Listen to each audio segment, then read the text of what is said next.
Welcome to Midlife Mastery Podcast. And of course, this is the show where we're looking for ideas and information and inspiration to lead a phenomenal second half of life. Today's guests are Jackie and Ray Hope, and they are on a mission to redefine what over the hill means and are a great example of people taking on new challenges in midlife. So rather than just settling into the comforts of middle age, when they turned 50, they decided to take on rock climbing, ice climbing, and mountaineering. And then they started Midlife Mountaineer to write and film about their experiences and share stories of midlifers pushing boundaries and shattering comfort zones. Now, you may not be into extreme sports, but you'll want to listen in as we discuss taking on the things that really scare you, dealing with your inner critic. And by the way, Jackie's puffy jacket story is a great example we can all relate to. Overcoming the fear of starting something new and maybe looking a little bit foolish while we're doing it, being a good beginner, and avoiding that comparison trap, which is really nasty when we get started and we're feeling like a total amateur and we look around at people that make it look effortless. Now, along the lines of redefining over the hill, I have to ask, have you heard the most recent episodes of Midlife Mastery? So we had Lisa Spears, who is a self-described midlife enthusiast, and I love that phrase. She had realized she had lost herself along the way through life and got started doing some of the things that she always wanted to do. And in the episode before that, Adrienne Shubin talks about creating an audacious change in midlife and the things that her and her husband went through to really set up the midlife that they wanted to have. Now, if you're ready to play bigger in midlife, let's get started.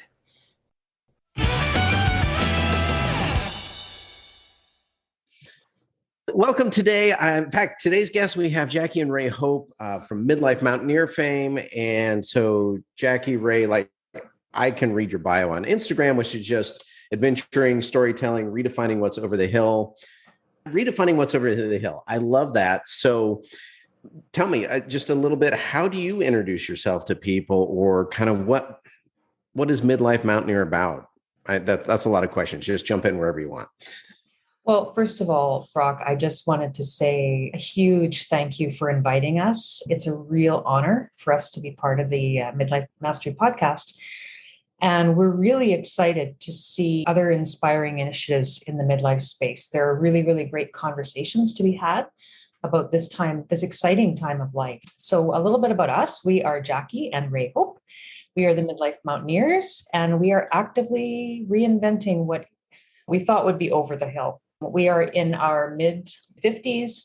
We've been together for about 17 years, and we are proud midlifers who started doing what many would consider extreme adventure sports much later in life than most. Up until 7 years ago, we both loved the mountains, but we really didn't know much about them and about these sports. When we were younger, before we met, we were both intrigued by mountain sports, but never really pursued them seriously.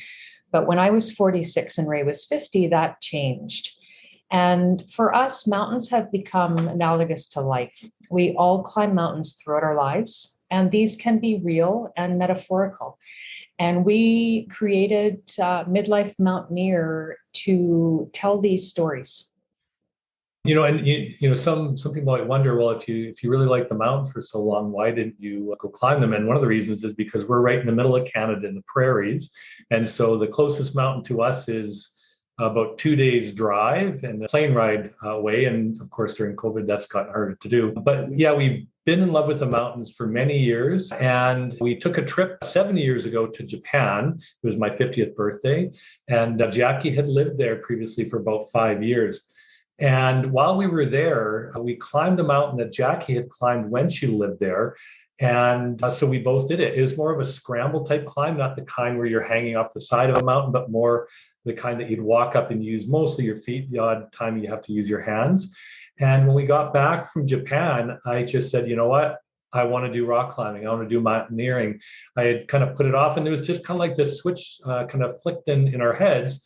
And so for the last 7 years, we've been very immersed in rock climbing, ice climbing, and mountaineering. And so we got back.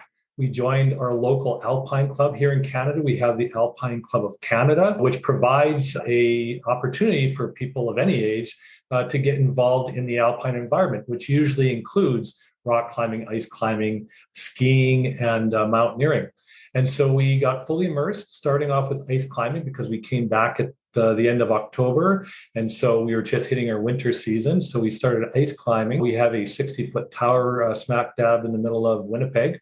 And we ice it in the winter, and we're doing that actually right now. We were there today icing it, and then we start climbing it for the next few months.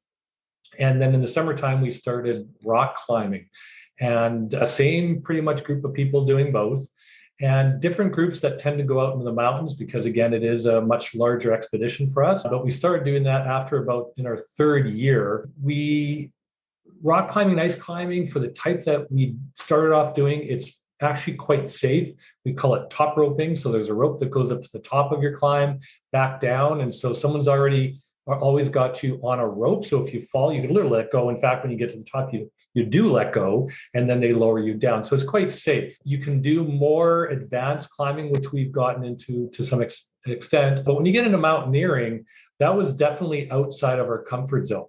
We were not used to being in exposed environments where there's a drop off that goes hundreds or thousands of feet down without any form of protection on us. We have lots of protection when we ice climb and rock climb. Even if we're 100 feet up, we're usually connected to the rock. But when you're mountaineering, you tend not to be. And so we found it quite challenging to become comfortable in that type of environment, which we have done over the number of years. I have to just add to that I was uncomfortable with it all at first. When we first went in Winnipeg, in Manitoba, where we live, we're very lucky now as ice climbers because even though we're on the prairies, we have a local community that's very active in ice climbing. And this community has created an ice tower in the middle of the city. So it's very easy to see when you're downtown. But the first time we went to the ice tower, Ray was going to try it out. And I said, there is no way that I am going up there. But I saw how much fun he had and tried it out. But all of these sports for me were way outside my comfort zone. I used to get almost a vertigo feeling when I was at height. And that took some persistence to get through. But I loved the community. I loved the sports. And so we were both really committed to learning and getting stronger in these sports. And now I think for both of us, being at the edge of a cliff was pretty scary, as it should be. It should be scary standing at the edge of a cliff, but even tied in to a safety line, I would be nervous. And now that feeling is gone. It's quite funny. I have someone I know who is a psychologist, and I talked to her about that fear. And I said, is there anything that you could suggest to me to help me with, kind of getting over that fear when we're doing our climbing? Because we were starting to do some climbing that would be more risky. And she said, I actually can't. It's a very natural and productive fear to die climbing or falling off the edge of a mountain. So there's not a lot I can actually tell you. Now, we've learned over the years that there's actually a great graphic, you can find it online, about where the magic happens. And so if you imagine a circle, and inside that circle is written your comfort zone, and then there's this other smaller circle, almost like a moon, that's outside of that comfort zone circle, and there's an arrow pointing to it and says that's where the magic happens. And it is. You have to really be able to kind of get outside your comfort zone if you want to experience whatever that magic is for you, which is part of what the Midlife Mountaineer concept is about. And so we purposely kind of put ourselves into situations where we're not too outside our comfort zone, but we are going outside our comfort zone. And we've learned, there's one saying, it's competence gives you confidence. And so our goals have been to develop confidence in the things that we're doing. And through that, we have been finding that we've been becoming more confident in our ability to do the climbing, and also in that exposure that previously we would not have been comfortable, in. Yeah, so I went on a helicopter tour this summer in Sedona and never been on a helicopter before. I hate heights. Even though rationally I was safe, my lizard brain spent the entire time screaming at me. So yeah. So the thought of kind of taking on not just outside of your comfort zone, but a challenge that is, well, you mentioned it's extreme. There's the threat of death, or at least your brain perceives Yeah. the threat of death. Yes. And so, but we all have our things. I grew up racing motocross. My wife competes with horses. Other people would say, those are a little nutty, and yet those seem totally rational and sane to me. So it is kind of what you're used to and what you're comfortable with. And what I'm so intrigued about your story is this isn't something you grew up doing. Like this isn't, when you didn't start it when you were young and didn't know better, didn't know that this was a dangerous, silly thing, right? and you've taken it on, and that's pretty cool. Pushing way beyond your comfort zones, and so for everyone listening, you may not be wanting to run out there and start mountaineering or any other extreme sport. And so I appreciate that Ray, you had mentioned, or maybe Jackie had mentioned, sorry, just the metaphorical aspect of midlife mountaineer and whatever it is you're trying to push in your comfort zone, kind of pushing that. So, well, actually, a couple of things. So one of the things I want to talk about. So recently, Jackie, you had a blog post just about you and your giant puffy jacket. Yes. And it ties in nicely with pushing comfort zones, even ones that maybe aren't as extreme. And so can you just give a quick summary of what that post was about? I sure can. Yeah. So this was actually, I think last week, a couple of friends and I, a couple of girlfriends, we went out to northwestern Ontario. And this is a place where some other friends of ours have created some wonderful outdoor playgrounds. They've flooded some of the cliffs out there effectively made them into waterfall ice. And so we drove out onto the ice, very safe. We checked, and we spent the day by the cliff climbing. So one of the differences for me this past year is that I've been training pretty hard. When you're doing these sports and when you're in your 50s, it's important to train because we can injure ourselves. We can injure ourselves at any age, right? So I've been training a lot. I felt really strong. I did a lot of climbs that day, far more than I normally would on the first day out. And we felt really powerful. There we were, like a 3-women team, independent, setting our anchors. And I had just set my first anchor independently. I tend to rely a lot on this guy here beside me because he has some certifications that I don't. So I had set my first one, was feeling great. And so my friend, Erica, she sent pictures at the end of the day. And I have this giant puffy jacket. It is I'll give a little shout out to Patagonia. It's the warmest thing I've ever owned, but it's giant. It is giant. It's puffy. So she took a picture of me. I was at the top of the cliff, having just set my anchor. I was getting ready to rappel down a 60-foot cliff of ice. So, I was feeling pretty strong. And she took another picture of me later in the day, and I was belaying. Belaying, for any of your listeners who don't know, is a system that we use with harnesses and devices where we can safely lower a person that's climbing, and we can control their descent. So I was belaying her, and she took another picture of me, and I just looked at that picture and I thought, wow, like that woman looks cool. She's midlife and she's breaking the mold, and look at that puffy she's wearing. Like she's rocking it. But I saw the other picture at the top of the cliff, and my first thought was, I'm a giant. I just look giant with that puffy. And I thought, that person is uncool. She should not be wearing that puffy. And so I was thinking about this that evening, and I thought, what am I doing to myself? I think we speak to ourselves in ways that we would never allow others to speak to us that way, and we would never speak to others that way. So these negative voices in our heads that challenge us, that we shouldn't be out doing the things. We shouldn't be out challenging ourselves and trying new things because really we're somehow posers. And this is a voice that I have struggled with for a long time. And as a young person, I remember being in phys ed in high school and feeling completely unathletic because we had a teacher who was a marathon runner.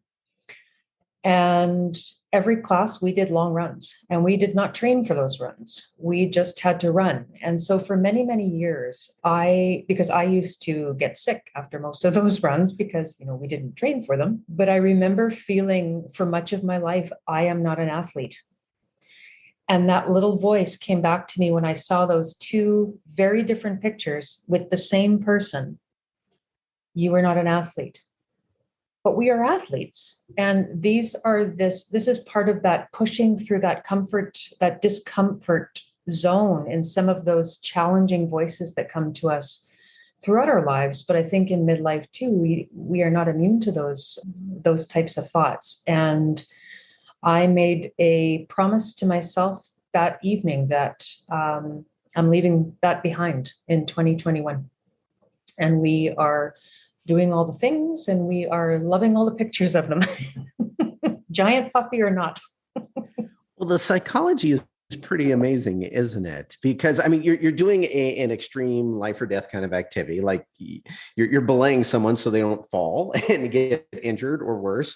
You're wearing this medieval looking set of crampons. That is the most aggressive set of crampons I've ever seen. And you're having a good time. It's just kind of really a badass thing. And yet what goes through the brain is, oh, this isn't me. I don't like how I look at, in the jacket. Like, it's just such an interesting contrast of extremes of anyone from the outside looking at it would not think anything other than, wow, that's amazing. But of course we bring our own voice to it, don't we? And it was interesting because there were several friends that reached out on Facebook, and they talked about their giant orange puffies or their other giant blue puffies. And they said, we never look at others and feel this way. We think, wow, they're doing some pretty extreme stuff and look at them go. But our inner voices are so different. And so that is what we need to fight against. Well, when we talk about inner voice, so what are some? You took on both of you took on a new sport late in life. Definitely push comfort zones. Jackie, you had mentioned that you didn't even like heights, so you had to really push comfort zones. But I guess so for someone looking to take on new activities in midlife, and I think that's a great thing to be doing, to kind of pushing ourselves, challenging ourselves, just trying something new. What lessons do you take from that, or what advice could you give to others who are looking to or thinking they kind of want to do something new, but of course, we've all got our habits, we're all set in our ways. Taking on something new can be scary sometimes, especially the way you two have approached it. You took on a scary something new, so that's even cooler. So Ray, Jackie, what advice would you have? Yeah, no, great question. When we approached this, one of the things that was important to us, of course, when we're doing something more extreme, is our safety. We're going in knowing virtually nothing about climbing. And so we wanted to find experts, people that knew what they were doing, so that way we could help keep ourselves safe. There are individuals out there, you can even get certifications in the area of the stuff that we do, and they can help manage your risk. And so finding experts, whether it's managing the risk of falling or making sure you don't overdo things and get hurt just by, overdoing it. So one thing that was really important to us was finding experts. We knew that we were coming in as beginners, but in a lot of ways we're not. We have a lifetime of experiences. Many of those experiences they translate to what we're doing. So we know about gravity. We don't have to be taught that if you fall, you're going to get injured, right? We're not 25-year-olds that will heal overnight. It's going to be over the year to heal, potentially depending on what happens. We have had a couple injuries and falls that we've had to recover from, and they take a lot longer for sure. And so we definitely know that we're coming in a beginner in one respect, but also not a beginner. And so we wanted to make sure that we were not forgetting all those life lessons that we have that we can bring to the table. But we had to, especially with something where kind of physical risk is involved. So we want to make sure that we find experts, people that can keep us safe and kind of guide us down the right path. So we're not going, when we first started climbing, we found that we would have friends of ours that were climbing, our new friends, and we would have some tell us to do it one way, and another person would tell us to do it a different way and say, whatever you don't do it that other way. And you're sitting there saying, I don't know who to trust. And so you have to find people that you can trust. Some things I'm doing photography and filming right now, not as risky. If I go down the wrong path, I'll waste a lot of time maybe, but it's not, the consequences aren't as dire. But finding those experts, those people that you can trust. When we started, a lot of the things that you're going to be doing are scary to you, even if it's, again, nothing that's extreme. It's scary and it's easy to give up. And so I've always said the price of admission for something worthwhile is a lot of pain, anguish, anxiety, frustration, etc. But you've got to push over that. And we found that that's where mountaineering is a good metaphor for life, because if you want to go to the top of that mountain and get that view from the top of the mountain, you've got to be the one climbing it, right? You're not going to get helicoptered off. You can do that too. But if you really want to have the value of that view, it's not by sitting on the summit, it's the trip up to the summit and all the scary points along the way, the hard points along the way. And the one thing we found is it's worth it. And so the prize to get up to the top of that mountain, in fact, over the mountain, we always say it's not just important to get to the top, you have to get back down as well. Not everyone gets back down. So it's important that you can do the round trip, and you've got to push through those hard times.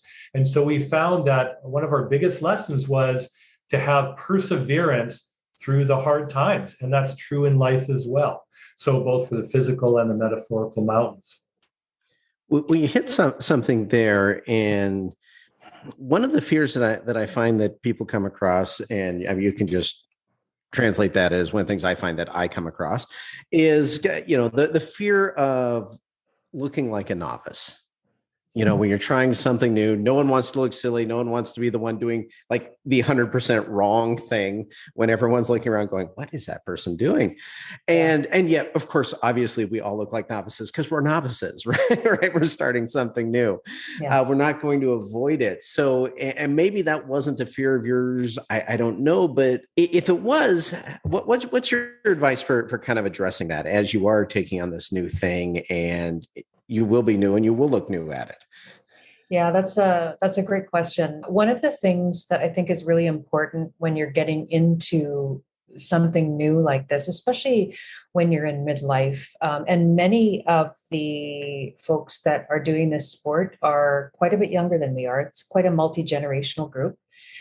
And it can be, you're right, it can be intimidating starting something new where you are a novice, but we really have had to learn to be good beginners.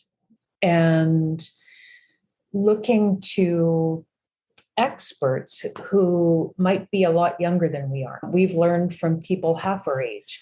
We've learned, in fact, my first teacher on a rock wall in a school was 25 years old. And we're friends with him. And he was an excellent teacher, but being really open to learning from, you can learn something from everybody you meet, being open, willing to learn. And I think always reinforcing that you're really being brave, trying this new activity. You're not a poser. It's easy to be intimidated by people who are really experienced in these sports. I mean, we have friends in our community that have climbed the 7 summits, but it doesn't mean that we aren't mountaineers because we don't climb to that level. So I think that, learning to be a good beginner is so important. So I like that thought, and I haven't heard it phrased that way, and I really like that phrasing. Now, when you say 7 summits, what are the 7 summits? Because I can guess, but I want to make sure I'm right, because I want to talk a little bit about comparisons then. So what are they for those who don't know? Gosh, I don't know if I can name all of the summits, but it's the tallest on all the continents. Okay. So Mount Everest is an example of one of the 7 summits. So tallest mountains, tallest one on each continent, including Antarctica, then. Yes. That's right. That's right. Yeah. Okay. Yeah. So that's kind of an accomplishment if you're hanging out with people who have done that. I imagine that's a very, very small group of people who have actually completed that, done all of those. So how do you avoid or not get bogged down in comparisons? I'm not worthy. I'll never get that far. I might as well give up and just go do something else. Whatever those comparisons are, when you start, that's, ranked novice comparing to pro level. And those are such different playing fields, but yet you're, in the same group together. So how do you deal with that? Yeah, it can be tough. Like when we first started, we came in having got to a point in our lives where when you take on something new, it's usually a continuation or an evolution of something you've already done. And so you come in the master, or you become in the sage almost in some cases of what you do. And then when you take on something brand new, you're not. Like you are like at the bottom, at the beginning of that in our case, that sport. And there's a couple of things that work against us. We are never going to climb to the level that the 25-year-olds are going to climb. So we are not, whether or not we climb Mount Everest, that's a whole other thing. Lots of people do that are in their 50s. But for the kind of rock climbing, ice climbing, the really hard stuff, we're not going to do. And so coming in, one thing that I think probably learned through this process, but we would definitely tell other people is just be realistic in your expectations. So you're going in, ask yourself, where do I want to take this? And we did this, probably in year 2, we started getting more into mountaineering and said, okay, mountaineering could be climbing mountains in the Rockies, but then it could be climbing Denali, which is the tallest mountain in North America, or it could be doing something like Everest. And we have, again, a friend who has climbed Mount Everest. So where are we going to fit in that? And so we asked ourselves, and we had to be okay with that. And in fact, with the level of climbing that we do on rock, we're not going to do those hard climbs. They have a decimal system, like 512 would be a pretty hard climb. We're not going to probably climb at that level. We could really work hard to do it, may never get there and be very frustrated, trying to get there, or we could, and then when we get there, then what? When you're 25, there is a then what, because those people usually go on to other things. Because our then what is something different, it's just for the sake of doing it, we're driven a little differently. And so we started off asking ourselves, where do we want to take this? And then we had to be realistic about what we could actually do. And then that's what we've been pursuing. And in a lot of cases, it's just for the enjoyment. People say, why'd you climb the mountain? Because it's there. That's really why we're doing it. Others, I think, are doing it for other reasons, because they want to do the second of the 7 summits and the third and actually get to 7. We don't have any particular goal in mind other than just continue to learn and grow. And where it takes us, is it where it takes us? And I think that's something that's probably different than a lot of our friends that are younger than we are. I have a friend who does ultra marathons, and I always appreciate that he and I can talk about running. I'm never going to run an 80+ mile ultra marathon at all. I will run a few miles, but he's supportive in the way that I'm kind of hearing or inferring from what you're talking about, that we're able to have the same conversation because we're doing the same sport, even though we're playing on vastly different levels. And there's no judgment there either way. I'm in awe of what he can do, and he's excited that I get out and run. And that's kind of where it's at. And I think that's one of the things that perhaps we often miss, is that if we're willing to be that good beginner, people are excited to help. Mm-hmm. Yeah. No one is out there actively running out to put the beginner down. Rather, at least from my experience, most people are more than willing to help pull them up. We've found in this community, we almost can't imagine a time when they weren't in our lives. Like we've been doing these sports for 7 years now, and they're some of our closest friends. We see them every weekend. We're out doing adventures with them. And it's been so wonderful to be part of this multi-generational community where everybody brings such different life experiences to the table, but we're all there rallying around this activity that we're all so passionate about. It's been a really great experience for us. And in Midlife Mountaineer, one of the things that we've started over the last year is films. So Ray is our resident filmmaker, and we want to tell the story of some of these incredible midlife people who are they're accomplishing things that, when they were younger, they may not have even thought of doing, or it might have been a childhood dream that they never realized when they were younger, but they are going after it now. And there are just so many people out there. I know you've met many of them through your podcast, I'm sure, just from listening to it, but there are just such amazing stories out there. Yeah, one of the advantages that I've noticed in midlife is that often as I was getting, at least in my life, as I was getting to this point, I never seemed to have time and money in the same place, right? Either I had money and no time, or I had time and no money. Yeah. And that plus opportunity it has opened up some new things for me. And I'm just thinking about it through the lens of what you're doing. I mean, you mentioned you're on the plains. That's not a natural place you would think of, hey, let's start mountaineering. It's kind of inconvenient. There's not much opportunity. And yet you mentioned that, you've got an ice climbing tower right there in the middle of town. So you've got the opportunity that you may not have even considered or known about if you hadn't started looking into it. And I expect there's just a lot of things for people in midlife who are looking to start something new, that there may be opportunity out there they're just not aware of, as they're at a point in life where they maybe have a little more spare time and maybe can afford some gear or whatever's needed to get into it. And so tell me a little bit about kind of the storytelling piece. I mean, so Ray is... Now, photography and filmmaking, is that something you've done, or is that just kind of a late in life interest? Yeah, that is less than a year old. so now I should caveat that a little bit. So a couple of years ago, we were climbing at the tower, which is our ice tower. And I decided I bought a drone, and I thought I'm going to try to put together some footage it was mostly to promote things. So, video is becoming the more common way of promoting things these days. Pictures are becoming, almost passé in some ways.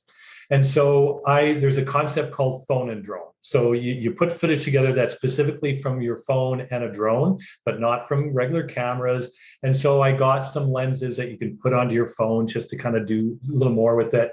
I got my drone, started flying it, and I put together some neat stuff. But what I found is, for the really good shots I want to get, especially climbing, I wasn't really getting it with my phone. And I wasn't going to, like, some drone shots I still do, but the phone wasn't really cutting it. So last year in 2021, in January, with COVID, being full on, we weren't traveling anywhere. So we started to pile up a little bit of money that we would have used for vacations and stuff.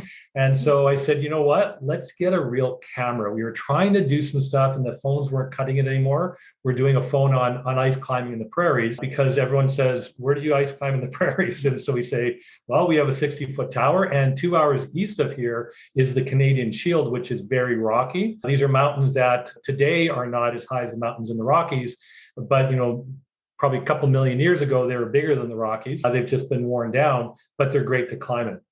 And so we went out and tried to do some filming with the phone and the drone, and it just wasn't cutting it this last January.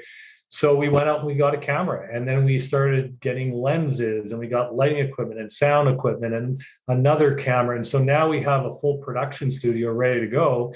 And we put together a couple trailers, a couple short videos. We're working on another one now, and then the larger one that we want to do. But up until a year ago, last year at this time, I was afraid of cameras. There's aperture and ISO settings and things that I knew kind of what they meant, but it really freaked me out. And so I never got into it. I never took the time to learn. And now I feel like a complete master of it. Like I there's very little that I don't know about my camera. I'm doing night photography and doing some time lapse or night lapse photography. So things that a year ago I wasn't even thinking of doing it, to be honest. And now, yeah, we're into it 100%. Jackie's helping as well. We're making lots of mistakes. Mm-hmm. So this is the beginner part, right? We are beginners. So we film, we forget to turn the sound on. So we got lots of good footage, but no sound, vice versa. And so we are kind of earning our stripes one step at a time, but it's fun. So it's, again, this is a non-lethal version of the things that we're getting into, but it is also coming with its share of frustrations and challenges and also victories. So, and there is an article when we got into mountaineering and we wanted to get over some of the fears, I did some research. When I was younger, I had dyslexia, so I did things backwards, and they say you never actually get rid of it. And so I did a lot of reading on dyslexia and things surrounding fear and exposure and things like that. And I read this article about getting over the anxieties that you have starting something new. Again, it doesn't have to be climbing or anything, but what this group did, this was a research that was done, and they followed people climbing Mount Everest. And it was a large enough group to be statistically valid. And what they found, there were two outcomes from the study. One was people that came in with anxiety had a less chance of actually making it to the top of Mount Everest or getting through whatever that thing is they're trying to push through. The other thing they found is people that didn't celebrate successes along the way also had a less chance of making it to the end. And so what I took from that is try to, lower, if I'm feeling anxious, try to find ways to get rid of that, but also try to claim victory when I get take those little steps and I get that one film, maybe that one film sucked that I did, but then I did another one that really worked. Celebrate that success, because that will position me better to take that next step. And so I would say, especially when you're doing things that are more scary, look for opportunities to break things down and claim some victories that you can celebrate, because it will get you invigorated again, get you more excited again to take that next step, because some of those are going to be big steps. And that's a really nice reminder, Ray. I am kind of pro level at not celebrating the small victories. I mean, that's a lesson I'm hoping to learn at some point, because it keeps, showing up, coming back to it, just that. And I'm much better about it. I kid a little. I'm better about it than I used to be, but just, it's kind of the idea like, well, I mean, that was a success, but it wasn't like the big one that's coming, right? Or I got the success, I completed this thing, but I haven't really done it yet. So I'll wait until after I do it for a bit to be able to say, okay, yeah, it was a success. And, after a while, you realize like, I'm celebrating nothing. Like, this isn't fun. And it's just, I mean, anyway, so for me, kind of aside there, that has been such an important life lesson and a great reminder that, yeah, I mean, yes, we want to get to the big thing, but there's so many little milestones along the way, and we probably ought to be having fun along the way to whatever that big thing is we're trying to create. So anyway, great reminder there. And so, all right, so I love you. You took on mountaineering, and then, hey, just let's take on video making, photography. So is there something new in the works, or where is all this heading, or you're hoping that it heads? Well, we are right now in the early days of Midlife Mountaineer. We launched in February, but we're working on some bigger film projects and some smaller films. Ray, do you want to talk a little bit about the films that we're working on? Yeah, and so when we launched Midlife Mountaineer, we wanted to tell stories. And so a couple of different ways we can do that. One is through the written word. And so that's what Jackie has been more focusing on. She's doing blog posts. And what we found is we have the posts on our website, and we typically make those the larger topic items. But you really have to get out on Instagram, Facebook, things like that more frequently. And so Jackie is also focusing on those. So she's doing those things that are out there kind of once a day, once a week, or whatever. And then we do our blog posts for things that are slightly larger. And I can't remember if we did the giant puffy jacket was on a blog post as well. It was on a blog post. And I think the blog for me, one of the things that I've learned over the past year is that, this has been the past few years have been so difficult for everybody. It's been this collective trauma that we've all been through. And there is just so much stress. There are so many experiences that we share. And in the blog, I want to share some of the experiences that we've had as midlifers, because I think the more that we talk about the life events, the feelings that challenge us, the more that we can bring them to the light the less power they hold. And we're the same in so many ways. We struggle with the same things. And so how can we put our voices out there in a way that can help people? But we really, we want to put some good out in the world. And Midlife Mountaineer is really a way that we can share inspiring stories and hopefully inspire others to go and do some of the things that they've always wanted to do. And so a couple of ways that we've been looking at doing that. One is through our blog posts, through social media, and then through film. And so we've taken on a couple projects in this last year, maybe on the larger side, that we were inspired by. One is the ice climbing in the prairies. We think that that's a story that needs to be told. People know about it, but we think there's a lot of unique aspects that not everyone knows. We want to tell that story and do that through film. The other story that we're putting together right now is a friend of ours who in his 50s is realized a childhood dream of owning a World War I replica plane. This is the biplane, like the Snoopy kind of plane, the Sopwith Camel. And so in the last few years, he was able to make that a dream. And very much like you said, Brock, he, over his life, either had time but no money, and it just never came together for him, but he carried that dream forward. And then maybe about 4 years ago, he was able to make that dream a reality. He found a plane down in Ohio, drove down there, had to go through a lot of challenges to bring it up into Canada for all kinds of reasons. He had to put the thing together, and then very risky like us, he had to then put his faith in himself in that plane and then fly up into the wild blue yonder, and which he did.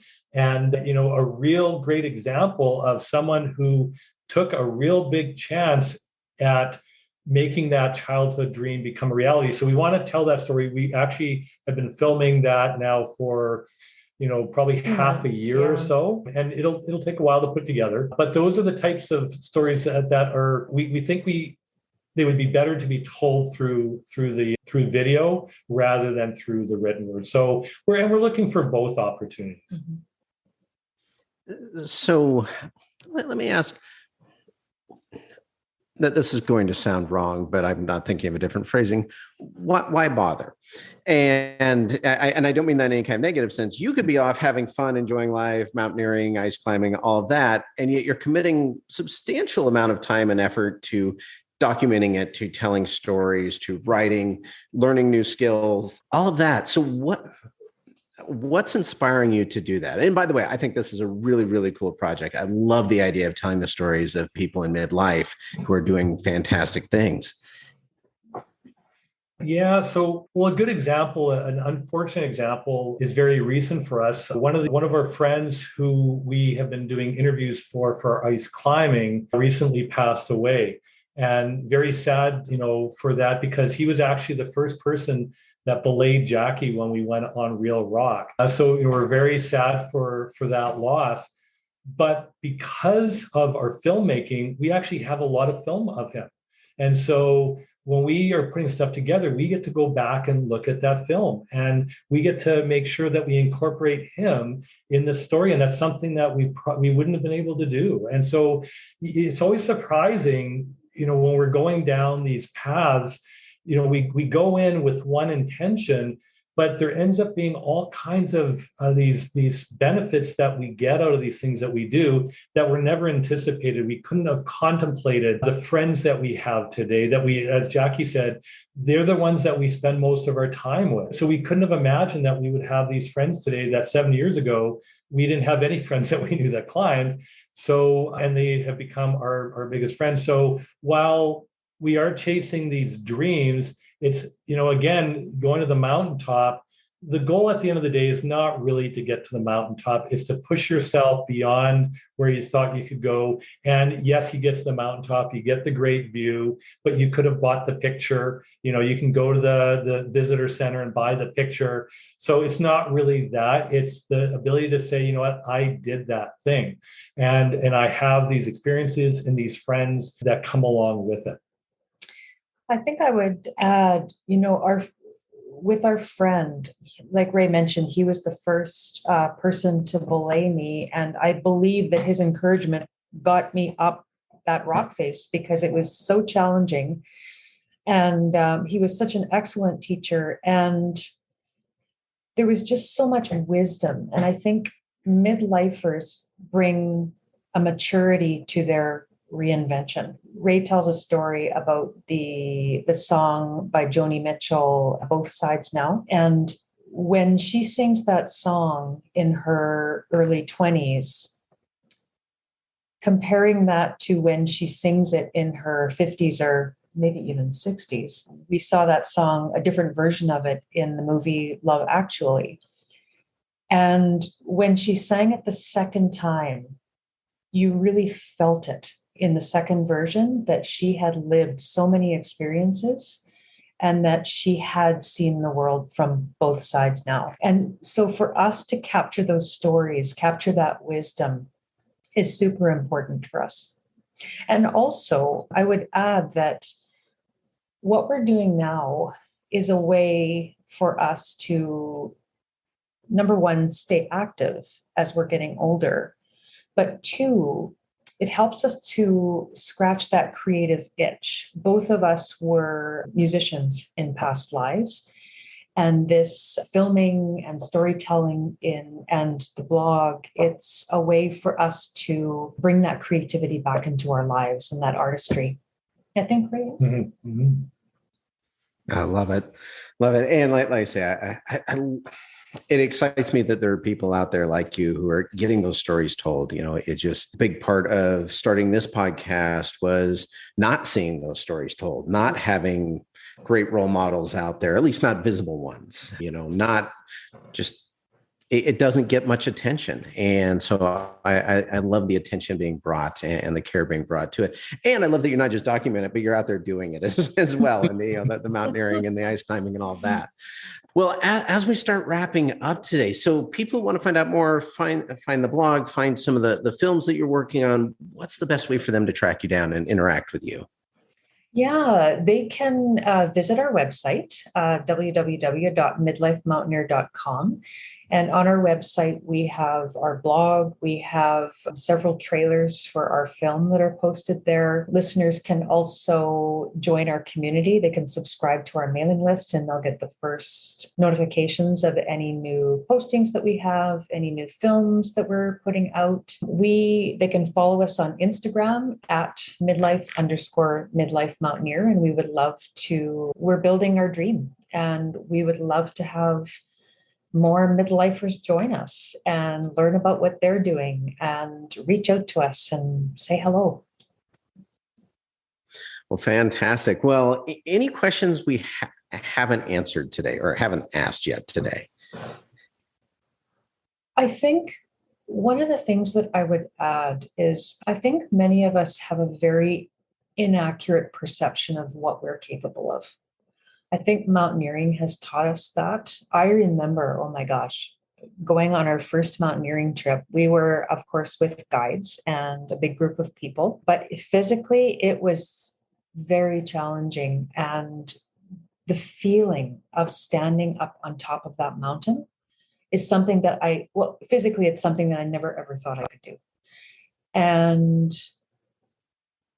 perhaps had I known before I went what it would feel like, maybe I might have made a different decision, but the feeling was incredible. And it's possible to completely reinvent yourself in midlife and accomplish things you'd never dreamed you could do. I mean, if somebody had told us in our 30s and 40s that we would be running a blog on midlife and starting a filmmaking company, essentially, we would have thought they were crazy. Ice climbing, rock climbing, mountaineering.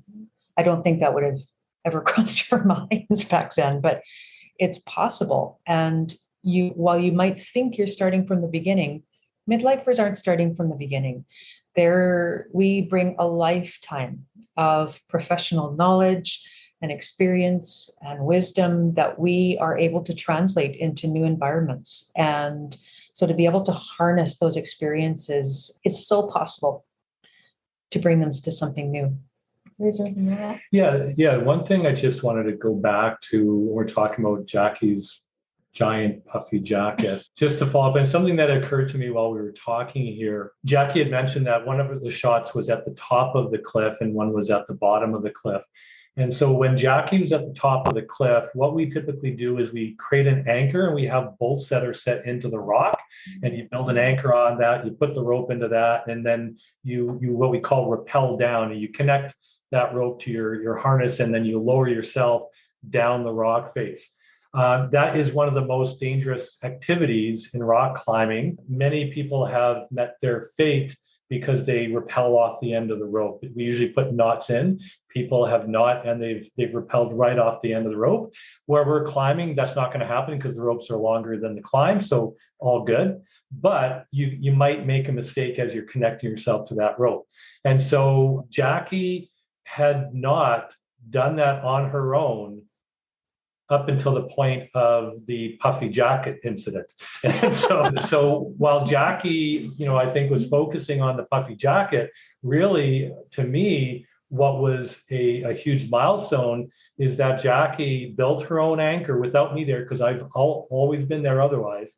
So that was the first time I didn't go out. It was a ladies only thing. And so Jackie went out and she built her own anchor. And then she set herself. Had it checked by others. Yeah, Jackie built her own anchor. She had it checked.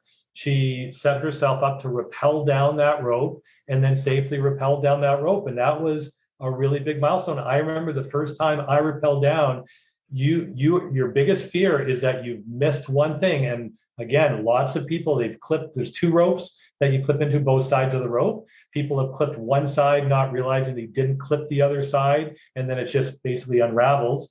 So lots of things can go wrong. There's many parts to getting it right, and Jackie did it, which is fantastic. So Puffy's jacket, really important, but more important to me was that Jackie crossed a big milestone. Well, and that's a nice tie back to what we were talking about of just celebrating those milestones, celebrating those successes. And it's amazing how we will distract ourselves and kind of totally miss the big picture of the really cool thing we just did and get caught up in something that is irrelevant and doesn't matter. And it's a very human thing. And that's why I brought it up, because it's such a great story, because I think we all do that. We all miss the big picture and get stuck on little things that just don't matter. Yeah. And so thanks for taking us back to that, Ray. And well, as we wrap up, this has been fantastic. I really, really enjoyed this conversation. I love what the both of you are up to. So Jackie, Ray, thank you so much for being on the show today. Oh, it's our pleasure. Thank you so much for having us. We can't think of a better way to start our new year. Yeah, thanks, Brock.